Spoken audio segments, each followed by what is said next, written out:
Hermenêutica da história. Eu tenho observado que alguns sites continuam colocando coisas a respeito do desfile da Mangueira do ano de 2019. Está dando muito pano para manga e muita polêmica essa questão. E ela envolve a matéria, a minha matéria, né, que é a história. Então eu vou fazer aqui uma interpretação, uma hermenêutica. Na verdade, o que aconteceu com o desfile da Mangueira no ano de 2019? A Mangueira, ela, na Sapucaí, ela apresentou um enredo muito interessante, que foi o seguinte: desconsiderar, desconfigurar, descaracterizar os grandes heróis que aparecem todos os dias, todas as horas, todos os momentos no livro de história, e apresentar os novos heróis do Brasil, né? Os novos heróis, que na verdade são antigos heróis, mas que nunca aparecem nos livros. Na verdade, esta proposta ela vem de uma escola que nós utilizamos na Universidade Federal do Paraná e em várias escolas do Brasil inteiro. Quando a gente diz escolas, a gente está dizendo academia, universidades. Então, hermenêutica da história. Durante muitos anos, prevaleceu aqui no Brasil, até uns 40 anos atrás, até uns 30, 40 anos atrás, os ensinos de história por uma escola chamada escola tradicional ou escola positivista.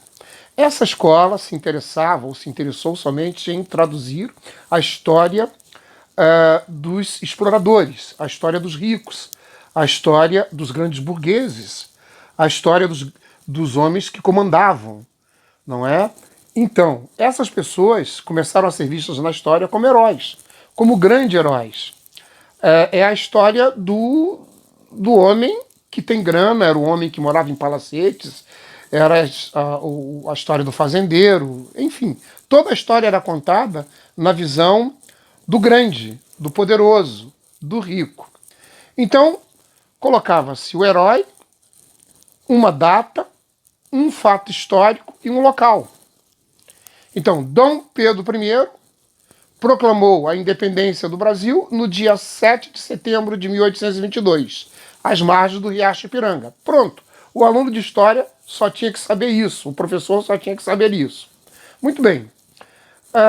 Essa escola tradicional, essa escola positivista, que foi muito apoiada por uma escola alemã do século XIX, ela acabou sendo substituída por uma escola chamada Escola de Análise, que nasceu na década de 40, na França, com dois grandes historiadores, que foi o Lucien Febvre e o Marc Bloch.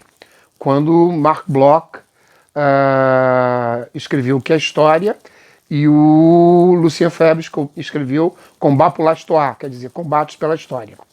Mais recentemente apareceu um famoso, um historiador famoso chamado Fernand Braudel, que na década de 60, 70, 80, praticamente comandou na França, na Sorbonne, os grupos de história, os estudos de história da Sorbonne para o mundo.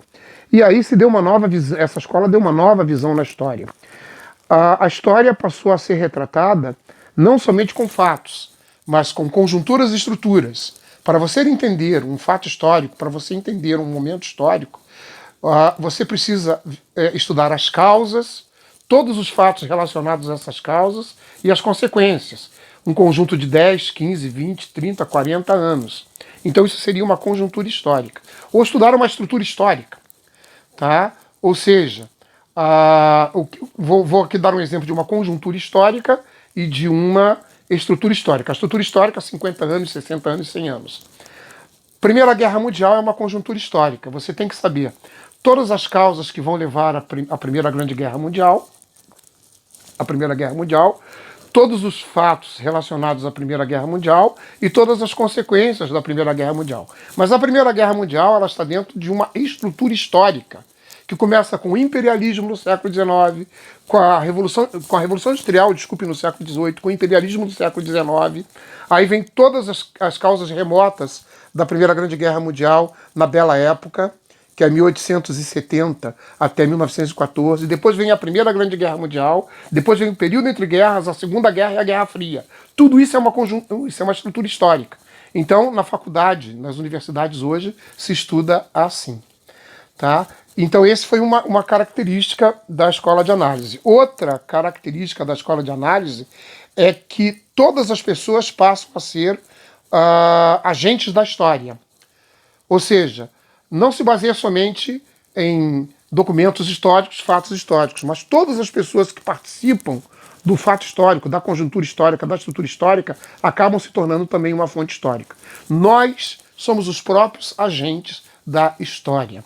Outra novidade que a escola de análise trouxe é exatamente ligada a este fato que eu acabei de citar, né? Já que todos nós somos agentes da história, aí se pergunta, bom, a escravidão no Brasil. Aí se estuda a princesa Isabel que libertou o escravo. Tá? Mas se parou para escrever uma história do ponto de vista dos escravos, parou para se escrever uma história do ponto de vista dos índios, parou para se escrever uma história do ponto de vista dos servos da Idade Média? Não.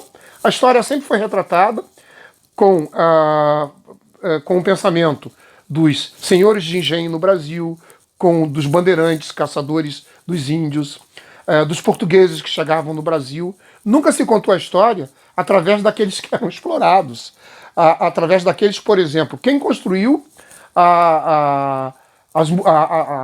por exemplo, a muralha da China. Foi o imperador, aparece lá no livro, da dinastia tal, Xundian, não sei das quantas. Mas quantas pessoas se envolveram naquela construção? Quem construiu as pirâmides do Egito? Queops, Khafre, os faraós Queops, Khafre e Miquerinos. Peraí, mas só a pirâmide de Queops envolveu 100 mil trabalhadores e 20 anos de construção. Esses 100 mil trabalhadores, nós gostaríamos de saber a opinião desses 100 mil trabalhadores, desses 100 mil escravos que construíram essa pirâmide. Então, a história hoje, ela quer saber exatamente desses grandes heróis anônimos. Ora, quando a gente fala em Princesa Isabel, ela libertou os escravos. Mas quantos homens no Brasil lutaram pela libertação dos escravos? Quantos homens no Brasil lutaram para que os escravos fossem livres? Lá no Ceará, nós temos uma série de homens que lutaram para isso, no Rio de Janeiro, na Bahia, em Minas Gerais, ok? Quantos homens, na época da colonização, lutaram para que as pessoas não fossem exploradas? Quantos homens lutaram durante a República Velha para que o coronelismo não explorassem as pessoas? A história de Canudos, por exemplo, hoje a gente retrata toda a história de Canudos, e assim sucessivamente. A história de Canudos através dos explorados, não é? E assim sucessivamente. O que a Mangueira fez foi retratar um desfile em homenagem a essas pessoas que são verdadeiros heróis da nossa história, tá? E desconfigurar aqueles heróis de palácios, aqueles heróis de palácios presidenciais, homens poderosos e ricos, que muitas vezes eram, por exemplo, o Barão do Rio Branco. Poucos sabem, um grande estadista, maravilhoso estadista, mas era um pedófilo. Então esses heróis tinham sérios problemas. O Dom Pedro I era um absolutista, intragável no seu gênio. Através das suas atitudes, a própria princesa, a esposa dele, acabou morrendo de maus tratos. E assim sucessivamente, foi isso que o Desfile da Mangueira tentou desconstruir. Que esses heróis, na verdade, eram homens comuns e que tinham um monte de defeitos e que os livros de história não retratam esses defeitos.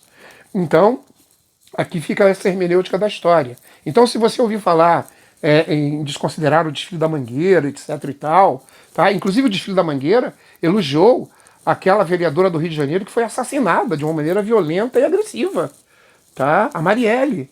Então, claro, né, que há muitas críticas a respeito do Desfile da Mangueira, mas são pessoas insensatas que não conhecem a escola de análise de história e que não conhecem a verdadeira história do Brasil, onde existem milhares de heróis ocultos e que não aparecem nos livros. Foi isso que o Desfile da Mangueira tentou fazer. E assim é na nossa vida, né? Temos que tomar cuidado com os heróis que nós construímos, tá certo?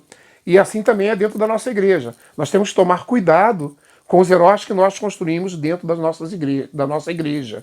Tá? Temos também que tomar cuidado com os heróis que nós construímos dentro da política. Será que são verdadeiros heróis mesmos? Então tomar cuidado com isso, viu, gente? Um grande abraço do professor Pedro Alexandre.